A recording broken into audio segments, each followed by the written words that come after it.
Class 11th के student ध्यान दें, आ गया आपका वार्षिक परीक्षा का हिंदी का पेपर। तो देखिए हमारे पास आपका पेपर 4 सेटों में आया, तो इन्हीं 4 सेटों में से आपका 90% पेपर आने वाला है। तो इसे आप जल्दी से देखिएगा और अच्छे से कंप्लीट करिएगा। हमारा पहला प्रश्न है, सही विकल्प चुनिए। हिंदी साहित्य का स्वर्णयुग कहलाता है, तो कौन कहलाता है? भक्ति काल कहलाता है। चन्नमल्लिकार्जुन का अर्थ है, तो इसका होगा आपका शिव। आगे है प्रेमचंद का प्रसिद्ध उपन्यास है, तो कौन सा होगा? गबन होगा। शास्त्रीय कलाओं का मूलाधार है, तो लोक कला है। अगला हमारा भारत में छपने वाला पहला अखबार था, तो इसका होगा आपका बंगाल गजट। बंगाल गजट। रचना के अनुसार वाक्य के भेद होते हैं, तो कितने होते हैं? 3 होते हैं। तो इस तरीके से आपका पहला प्रश्न आंसर सहित कंप्लीट हुआ। अब देखते हैं हमारा दूसरा प्रश्न, जो कि रिक्त स्थानों की पूर्ति कीजिए। राजनीतिक जनता के को बड़े बड़े डॉट डॉट दिखाते हैं, तो इसका होगा आपका सपने।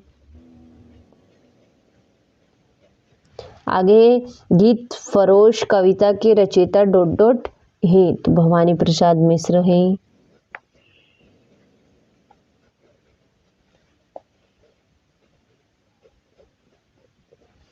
भवानी प्रसाद मिश्र है। अगला है हमारा, जामुन के पेड़ को नीचे दबे आदमी की डॉट डॉट भी पूर्ण हो चुकी थी, तो इसका होगा फाइल। अगला है, मध्य प्रदेश में डॉट डॉट की गुफाएं क्षेत्र शैल चित्रों के लिए जानी जाती है, तो भीमबेटका।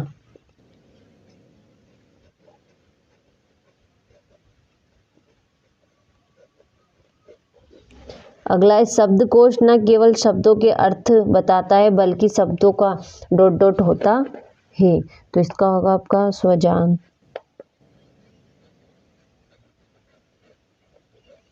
अगला है, डॉट डॉट के भेद महाकाव्य और खंडकाव्य है, तो इसका होगा आपका प्रबंध काव्य।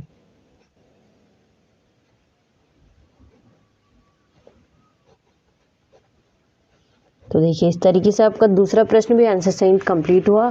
अब देखते हैं हमारा तीसरा प्रश्न, जो कि है तीसरा प्रश्न हमारा, सही जोड़ी बनाए। मुतमईन, तो इसका होगा आपका आश्वस्त। अगला है हमारा भारत माता, तो इसका होगा आपका जवाहरलाल नेहरू। अगला है खंडेरों की दानी, तो 120 कोइया। सरकारी पत्र, तो इसका होगा आपका औपचारिक पत्र। अगला है खंडकाव्य, तो पंचवटी। संप्रेषण, तो पूर्ण संक्षिप्तता, स्पष्टता और शुद्धता। अगला है अनुच्छेद, तो लघु निबंध। तो देखिए इस तरीके से आपका तीसरा प्रश्न भी कंप्लीट हुआ। अब देखते हैं हमारा चौथा प्रश्न, जो कि है एक शब्द वाक्य में उत्तर दीजिए। बिहारी सस्सई किस काल की रचना है, तो रीतिकाल की होगी। अगला है हमारा, मियां नसरुद्दीन कितने किस्म की रोटियां पकाने के लिए मशहूर थे, तो 56 किस्म की। अगला है, धूप का खेती करने वाले लोकगीत भारत के किस प्रांत के हैं, तो पंजाब के हैं। अगला हमारा, कंपनी उम्मीदवार को किसके आधार पर चुनती है, तो एवत्त के आधार पर चुनती है। 10वां रस किसे माना गया है, तो वात्सल्य रस को।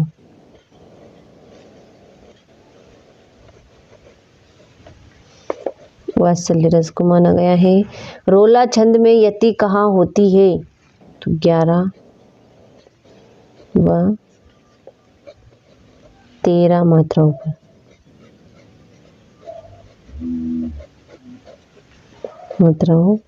पर। अगला है हमारा, युग्म का अर्थ क्या है, तो जोड़ा। देखिए इस तरीके से हमारा चौथा प्रश्न भी आंसर सहित कंप्लीट हुआ। देखते हैं हमारा पांचवा प्रश्न, जो कि है पथेर पांचाली की शूटिंग करने के लिए बिल्कुल नया व सुसज्जित घर मिला, तो ये आपका सत्य होगा। आपका बंटी तथा महाभोज उपन्यास मन्नू भंडारी की प्रसिद्ध के स्तंभ हैं, तो ये आपका सत्य है। बेबी के कुल 2 बच्चे थे, तो असत्य होगा। फ्लैशबैक वह तकनीक है जिसमें भविष्य में होने वाली घटना को दिखाया जाता है, तो यह आपका असत्य है। रस को काव्य की आत्मा कहा जाता है, तो सत्य होगा। और ही तो भी तक आदि निपात शब्द हैं, तो ये भी आपका सत्य है। तो इस तरीके से आपका 5वां प्रश्न भी कंप्लीट हुआ। अब देखते हैं हमारा 6ठा प्रश्न, जो कि प्रगतिवादी कविता की कोई 2 विशेषताएं लिखिए। यदि चंपा पढ़ी लिखी होती तो कवि से कैसे बात करती। ये हो गया आपका 7वां। 8वां हो गया।